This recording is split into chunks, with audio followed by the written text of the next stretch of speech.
ex-delegado Tiago Bardal fez algumas acusações acerca de que a Secretaria de Segurança Pública estava sendo usada para monitorar e investigar desembargadores. O que você tem a dizer? Afirmo claramente, mente o preso Bardal. Este preso, por alguma razão tática, tenta formar uma balbúrdia junto à sociedade com afirmações inverídicas, decorrentes da sua personalidade voltada para o crime. Trata-se aqui de um preso recolhido ao presídio da cidade operária. Está lá por prática de crimes. É um acusado na Justiça Estadual e na Justiça Federal pela prática de crimes. E assim como se desviou na sua conduta para cometer crimes, se desvia agora na sua conduta moral, fazendo acusações infundadas, tentando tumultuar, eu não compreendo nem bem o que, porque se isso for tática de defesa, é uma tática plenamente incompetente, porque não gera efeito algum, a não ser a expor ainda mais os seus ilícitos. Certo. Secretário, o delegado Ney Anderson, que foi chefe do Departamento de Combate ao Crime Organizado, ele reafirmou, na verdade, o que disse o delegado Tiago Bardal e detalhou algumas supostas tentativas de investigar desembargadores e chegou a dizer que o senhor, né, usou uma equipe da polícia para monitorar o desembargador Guerreiro Júnior e também que o senhor buscou interceptar a filha e o genro dele. O que o senhor tem a dizer sobre isso? O delegado Ney Anderson repete as mentiras do senhor Tiago Bardal e ele será judicialmente acionado para dizer que equipe foi essa, qual foi o meio utilizado, porque para haver interceptações existe todo um regramento jurídico que ele, como profissional do direito, sabe muito bem quais são e, portanto, processualmente ele terá que mostrar isto, porque será processado civil e criminalmente por conta dessa calúnia, injúria e difamação contra a minha pessoa. Ele era o braço direito do delegado Bardal, cumpriu ordens dele naquele procedimento que foi suscitado perante o Ministério Público para degravar a voz de uma pessoa e for além, transformando na verdadeira oitiva depoimentos em relação a muitas pessoas quanto ao caso Décio Sá. O que ele tem que procurar explicar é o motivo pelo qual ele foi exonerado da chefia do Departamento de Crime Organizado da DEIC. O senhor poderia dizer qual foi o motivo? Digo, praticou um ato ilegal no momento em que deveria apenas ouvir a voz de uma pessoa que constava em um CD entregue junto à representação em relação ao caso Décio, e foi além. Apareceu depois da prisão do Bardal uma pasta com vários depoimentos colhidos quando a finalidade era outra e não reabrir o caso Décio Sá. Não era isto e, portanto, ele foi imediatamente exonerado e é ordem dada no sistema de segurança, é ordem a ser cumprida. O delegado Ney Anderson, ele fala sobre essa questão do caso Décio Sá, que o senhor teria reagido de uma forma onde queria que queimasse algo relacionado a provas, algo relativo a esse caso. Essa afirmação dele é verídica? O que o senhor tem a dizer? Isso é uma mentira fútil, infantil e insustentável. O caso Décio Sá é processual, é judicial. Como é que eu vou queimar um processo que se encontra no Poder Judiciário? Então, como seria isto? Queimar qualquer coisa relacionada ao Décio Sá só se for extraída do processo criminal que está no Poder Judiciário do Estado do Maranhão. Não há nada aqui quanto ao processo em trâmite no Poder Judiciário. Então, o que é que poderia ser queimado? É outra coisa que ele vai ter que explicar. Certo. Secretário, há também umas afirmações na carta do delegado Ney Anderson, onde ele diz que a Secretaria de Segurança Pública, ela tentou, né, através de ordem do senhor, né, que fizessem colocasse escutas dentro do carro da desembargadora Nelma Sarney. Além disso, ele fala também que o senhor mandou com que interceptasse números de 2 assessores do desembargador Frois Sobrinho, né? Que um de nome Eric e outro de nome Glauber, e o Glauber é filho do desembargador Zé Bernardo. Ele afirma isso, que o senhor solicitou, deu ordens para isso. De fato, isso acaba gerando umas especulações, né? E aí eu queria que o senhor falasse um pouco sobre isso. Essa é risível, né? Assim, uma piada de mau gosto inventada por este cidadão chamado Ney Anderson, mais uma pela qual ele vai responder. Eu não conheço essas pessoas que ele cita. Sei quem são os pais que são desembargadores, mas não sei quem são os filhos. Não os conheço. E não sei de prática nenhuma deles capaz de ser investigada pela polícia. E se houvesse, haveria de seguir os meios legais da investigação criminal. Nunca houve isto. É uma mentira deslavada do senhor Ney Anderson.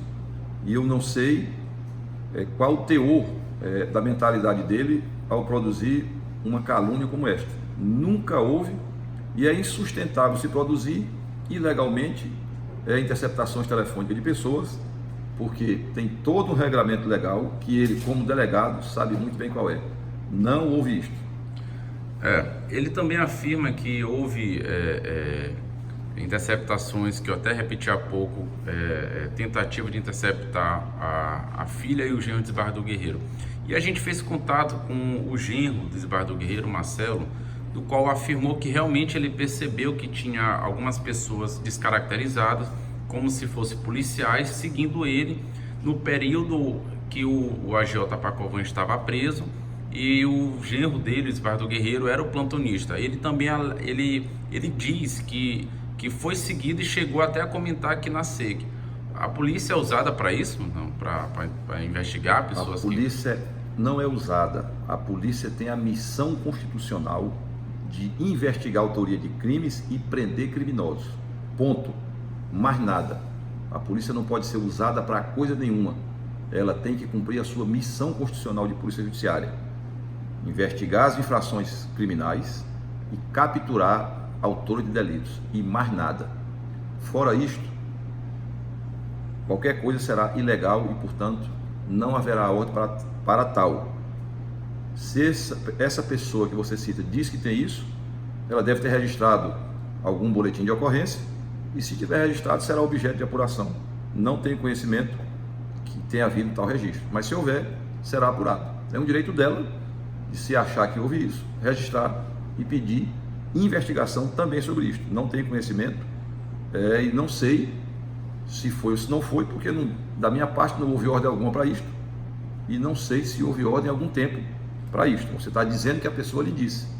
Então, se houve, o recomendável é que ela registre um boletim de ocorrência para apurar tal fato. Você tem alguma coisa a dizer, só para finalizar a entrevista? Tenho muita coisa a dizer. É que essa carta aqui do senhor Ney Anderson comete uma série de crimes contra a minha pessoa e um escândalo que ele tenta provocar em relação à instituição pública de segurança, que é o sistema do qual ele faz parte como delegado de polícia. Digo que vou mandar apurar tudo que está aqui, falado por ele, dito por ele, e não sei por que ele se antecipa, supondo que haverá contra ele alguma ação policial. Se ele não cometeu crime algum, como qualquer pessoa, ele não será objeto de investigação criminal. Se cometeu, como qualquer outro que tenha cometido, será investigado. Se houver fundamento para a prisão será pedida ao Poder Judiciário. E se houver ordem judicial, ele, como qualquer outro, será inevitavelmente preso. Isso não é uma vontade pessoal de ninguém. É um comando legal da lei brasileira em relação a qualquer pessoa. Então ele é que diz que há algo contra ele. Portanto, ele diga o que é, pergunte o que é. Não tem aqui o requerimento dele perguntando se ele é investigado. Não há nada disso. Ele fala de perseguição, de tirania do Estado, cita Montesquieu na sua carta, fala de perseguição, que há algo contra ele. Ora, contra ele, ou ele é autor de crime ou não é. Se for autor de crime, o que haverá contra ele é um comando legal, algo definido como crime pela lei. Se ele não for autor de crime, nada haverá contra ele.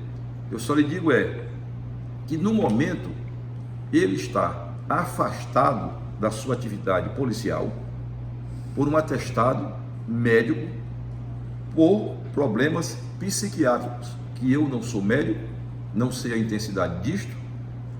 Ele tem um atestado juntado aqui ao RH da Secretaria de Segurança, o que não me impedirá de mover as ações criminais contra ele, porque se ele estiver em estado de insanidade mental, isso não será declarado por mim nem por ele, será declarado pelo Poder Judiciário. Portanto, essa avaliação não é minha, digo hoje, ele está afastado da sua atividade policial por um atestado médico. Ele deve ter se submetido a um exame, está lá o CID da doença mental, e isso não impedirá o processo criminal contra ele. E digo mais aqui, nem o Ney Anderson, nem nenhum ser humano em cima da terra me intimidará ou me impedirá de investigar crimes. Eu sou pago para trabalhar em defesa da sociedade contra aqueles que cometem crime. E isso não há 1000 Ney Anderson ou nenhum Ney Anderson que possa me intimidar e me fazer desistir de cumprir a minha missão de secretário de segurança, de profissional de segurança pública e de cidadão maranhense, que me sinto também na condição de cidadão, defender o meu Estado contra os que cometem crimes. Eu pergunto, qual é a dúvida que ele tem da prisão do senhor Bardal? Ou melhor, das prisões do senhor Bardal? Como é que ele tem um chefe que foi preso, ele trabalhava a sala, era o braço direito do senhor Bardal, esse chefe dele foi preso, e ele não dá nenhuma nota de repúdio contra o senhor Bardal, ele não diz que é uma traição à sociedade os atos praticados pelo então chefe da sua pessoa, não disse nada disso, e ao contrário, vem reiterar aqui infâmias ditas por este preso chamado Tiago Bardal. Eu acho isso muito estranho, que ele, ao contrário de se alinhar com seus colegas que combatem o crime, venha adotar argumentos produzidos por quem está preso por ordem federal, foi preso por ordem federal, mantido na prisão por ordem federal e atualmente se encontra preso por ordem judicial do Estado do Maranhão. Então, a prática dele não nos assusta, não nos intimida e é insustentável na sua raiz. É uma carta de 7 páginas, no qual ele não consegue dizer nada de sério, nada que se aproveite, a não ser do ponto de vista criminal, figurando ele no polo passivo das ações que moverei contra ele.